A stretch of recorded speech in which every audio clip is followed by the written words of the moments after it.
الصبح الساعة 8 تماما البروفيسور هيتسابورو أوينو يخرج من بيته في حي هادئ في طوكيو، يمشي لمحطة شيبويا علشان يركب القطر اللي يوصله لشغله في جامعة طوكيو. روتينه صار معروف، نفس الطريق، نفس المحلات، نفس الوجوه، والقطر دايما في ميعاد. لكن في يوم مختلف وهو راجع من الجامعة يسمع صوت نباح ضعيف جاي من تحت كرسي. يلتفت يلاقي كلب صغير عينه فيها خوف، بس فيه حاجة تانية، نظرة مش عادية. البروفيسور يقرب ويمد ايده بحذر والكلب ما يهرب، بالعكس يقرب منه يحط راسه على ايده كأنه لقى الامان اللي كان بيدور عليه. البروفيسور يتردد لحظة وبعدين ياخده في حضنه ويمشي بيه للبيت. زوجته ترفض وجوده في الاول، حتى اولاده مش متحمسين، لكن البروفيسور يرد بهدوء: ده مش كلب انا اخترت، هو اللي اختارني وانا مش هسيبه. هو من سلالة اكيتا الملكية، كلب مش للعب، يسميه هاتشيكو. الصبح الساعة 8 يفتح البروفيسور يلاقي هاتشيكو واقف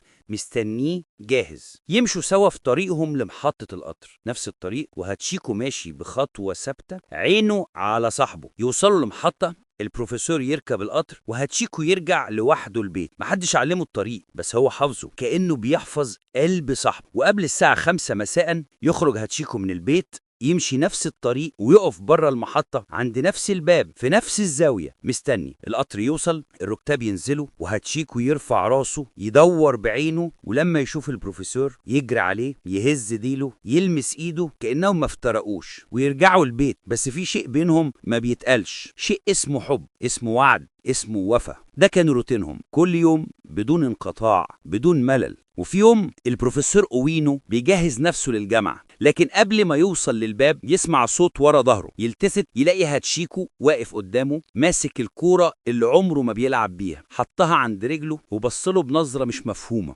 البروفيسور يبتسم باستغراب: ايه ده، انت جبت لي الكوره؟ هاتشيكو يزق الكوره برجله كانه بيقول النهارده العب معايا. البروفيسور ياخد الكوره يرميها بخفه، وهاتشيكو يجيبها ويرجع بيها تاني. لاول مره الكلب اللي عمره ما لعب هو اللي طلب اللعب. البروفيسور يضحك، بس في ضحكته قلق. هاتشيكو كانه بيحاول يقول ما تروحش النهارده، لكن البروفيسور يطبطب عليه. يخرج وهاتشيكو يجري وراه لحد المحطه، يقف على الرصيف يشوف صاحبه يركب القطر ويختفي وسط الزحمه. وفي اليوم ده البروفيسور يتوفى فجأة في الجامعة، سكتة دماغية. هاتشيكو يرجع للمحطة في المساء الساعة 5 زي ما اتعود. القطر يوصل، الركاب ينزلوا، بس صاحبه مش بينهم. هاتشيكو مستني قطر ولا قطر وصاحبه ما جاش، فيرجع البيت ويبص يلاقيهم لابسين اسود والحزن في عينيهم. هتعمل ايه الأسرة مع هاتشيكو؟ هيخلصوا منه ولا يفضل معاهم؟ ده اللي هنعرفه في الجزء التالي من فيلم هاتشيكو مونوجاتري لعام 1987 على قناة فيلم تو كليك. سلام.